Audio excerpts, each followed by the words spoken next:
ഇത് കണ്ടോ guys, Parukutty അമ്മൂട്ടിയും dance ക്ലാസ്സിന് പോയിട്ട് തിരിച്ച് വന്ന് ക്ഷീണിച്ച് റിലാക്സ് ചെയ്തിങ്ങനെ ഇരുന്നപ്പോഴത്തേക്കും നമുക്ക് പെട്ടെന്നൊരു കൊറിയർ വന്നു ആമസോണിൽ നിന്ന്. അപ്പം അതിങ്ങനെ തുറന്നതേ കൊറിയർ വന്ന പാക്കറ്റാണ് കേട്ടോ കിടക്കുന്നത്.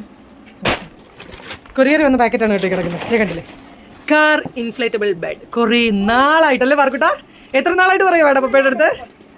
പാറുക്കുട്ടി എങ്ങനെയാണെന്നറിയോ, കാറിൽ കയറി കഴിഞ്ഞാൽ ഉടനെ തന്നെ മൂടി പായിച്ച് കിടന്നുറങ്ങി കേട്ടോ. അമ്മുക്കുട്ടിക്ക് കിടക്കാൻ സ്ഥലം കിട്ടത്തില്ല. എന്നിട്ട് രണ്ടുപേരും കൂടെ മുട്ടനടി ആയപ്പോഴും അമ്മൂന് കിടക്കണം പാറുവിന് കിടക്കണം. അമ്മൂന് കിടക്കണം പാറുവിന് കിടക്കണം. അവസാനം അമ്മു താഴെ കിടക്കും കേട്ടോ. അങ്ങനെ ഞാൻ പറഞ്ഞു നമുക്കൊരു കാർ ബെഡ് വാങ്ങണം. പമ്പുണ്ട് ഗൈസ്, പമ്പ്. ഇതാണ് സാധനം. അത് പാക്കേജൊക്കെ കൊള്ളാം അല്ലേ, സെറ്റാക്കി. ബ്ലാക്ക് പപ്പ ബ്ലാക്കല്ലേ വാങ്ങും. പക്ഷെ സ്പൈക്കിന് ഇനിയും കൊണ്ടുപോകുന്ന കാര്യം പണിയായി ഗൈസ്. പാവം സ്പൈക്കിന് കിടക്കാൻ പറ്റത്തില്ല ഗൈസ്.